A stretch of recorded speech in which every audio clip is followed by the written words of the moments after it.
Next on the news at 10, a teenager is missing and police are asking for your help in getting her back home. An investigation is underway after 2 robberies happened within a mile of each other near the University of Alabama campus. The latest on what happened? Stick around, WVUA News at 10 is next.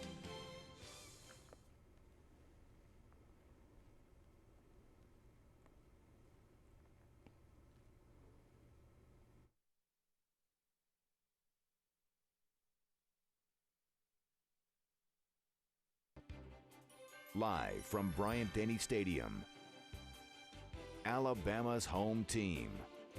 Live, local, late breaking. This is WVUA News at 10.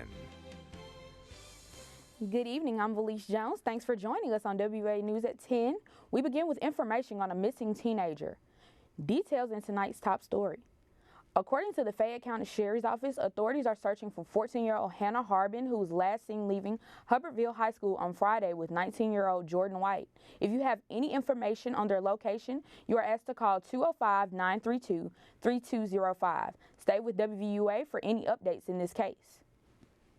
In tonight's Crime Watch, 2 robberies less than a mile apart. According to UAPD, the first of the 2 happened Saturday around 11:30 p.m. Police say the victim was going into the Shell gas station on University Boulevard when he was approached by a man who asked for money. As the victim reached for his wallet, the suspect allegedly shoved him to the ground and took money from his wallet. The suspect then left the area on foot, heading north on Reed Street.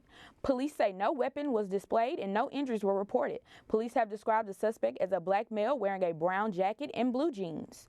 Around 2:30 this morning, University Police responded to an on-campus robbery in the 1100 block of University Boulevard, near the location of the first robbery on the Strip. According to police, the victim says that he was walking to his car when he was assaulted by 4 men. The men took some of the victim's belongings and left the area. Police are describing the suspects as 4 black males, one of them having a dreadlock hairstyle. If you have any information on either of these crimes, call UAPD at 205-348-5454. Now moving on to sports. In the Tide's big game against Mississippi State, quarterback Blake Sims made sure the Tide had the upper hand in the end to send the #1 team packing. Number 6 made some key plays this one, especially on the Tide's final scoring drive of the night.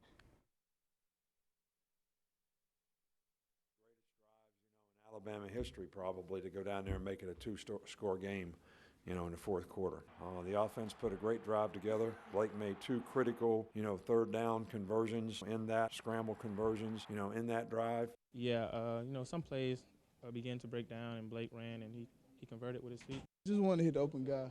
If it wasn't there, find TJ or Derek. I can't remember who was in, and just use my feet. And just happy that we was able to convert them third downs. I feel real good. I always feel good about third downs because that's what we work the most in practice.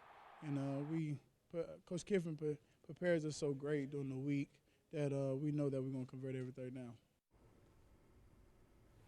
Nick Saban is now 5-0 against #1 ranked teams, the most of any coach in the poll era. Alabama is 7-4 all-time against a top-ranked opponent.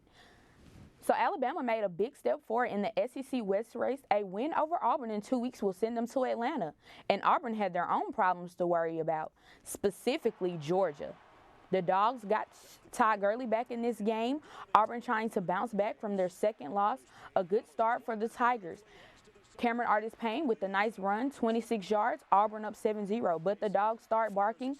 Hudson Mason with the dart to Malcolm Mitchell. We're all tied up. We would not stay that way. Nick Chubb, 9 yards for the score. Auburn held to its lowest offensive output under Gus Malzahn. Bulldogs slammed the Tigers 34-7. Crazy game in Gainesville today. Florida goes up by a touchdown in the third quarter off of Matt Jones' 1-yard run. But in the fourth quarter, South Carolina blocks the Gators' punts and puts themselves in great field position. And the Gamecocks make good on it. Dylan Thompson pitches it to Mike Davis, who manages to hang on and send this one into overtime. Gators settle for a field goal on their first drive, but the Gamecocks send Dylan Thompson in the end zone and leave Florida with a 23-20 win. Tennessee hosting Kentucky at Neyland. Vols inching towards bowl eligibility. Josh Dobbs, the little drop off to Von Pearson. He wassels into the end zone for the 21-yard score. Big Orange doing big things. Later, Patrick Tolles will be intercepted. Brian Randolph takes it to the house. Vols are all over Big Blue, 50-16. Here's a look at the SEC scoreboard. Arkansas was trying to get their first SEC win in 2 years. They're well on their way against LSU, and Mizzou all over Texas A&M. Thanks for joining us. That does it for WVUA News at 10. See you next time.